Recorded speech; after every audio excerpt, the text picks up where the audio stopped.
The area in Brownsville where immigration peaked and a National Guard surge recently arrived is also the site of a protected historical site. Yeah, and an archaeologist says all that foot and vehicle traffic is putting the site at risk.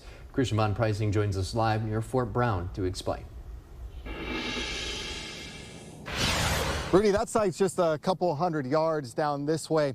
The old landmark. The officers that work border security in this area say it's currently closed off to the public. It's the site of the first battle of the Mexican-American War, an old dirt fort that now sits in ruins. More recently, it's seen a lot of foot traffic with immigration and subsequently with border security.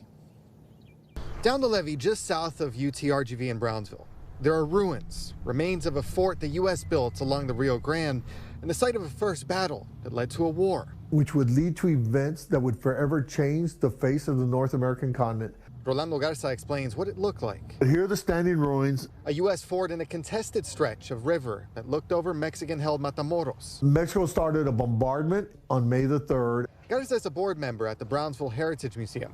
He studied the Mexican-American War for 20 years with the National Park Service. The fort is an earthen fortification, which was very effective. It withstood a 6-day siege with only losing 2 defenders, which unfortunately one was Major Jacob Brown, which would the fort would be named after him, and eventually the city of Brownsville would be named after him. Garza says weeks ago he visited the area, saw signs the border security response was impacting the old battle site.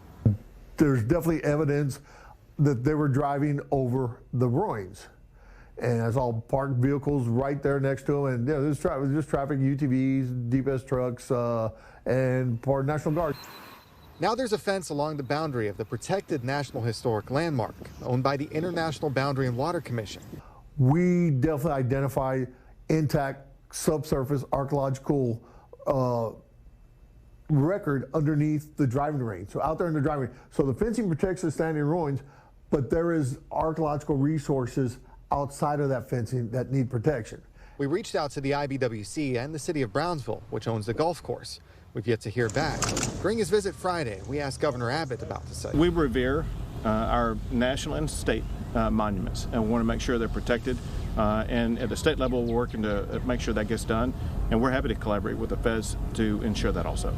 The ruins have already been damaged. Decades ago, the federal government split the site in half to build a modern-day flood levee. That's what happened to most of the standing ruins. It got pushed into the levee. Garza hopes the authorities working in the area will avoid the site. I hope it is a very temporary thing and that they eventually move and that site does become part of Palo Alto Battlefield National Historical Park. A site that marked the battle that would start a war. This site is so important to preserve. A war that would change North America forever.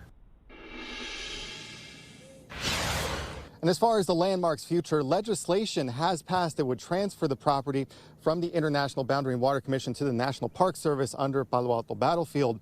That transfer hasn't happened yet. Palo Alto Battlefield wants to restore that site to better condition. Reporting live in Brownsville, Christian Von Preissing, Channel 5 News.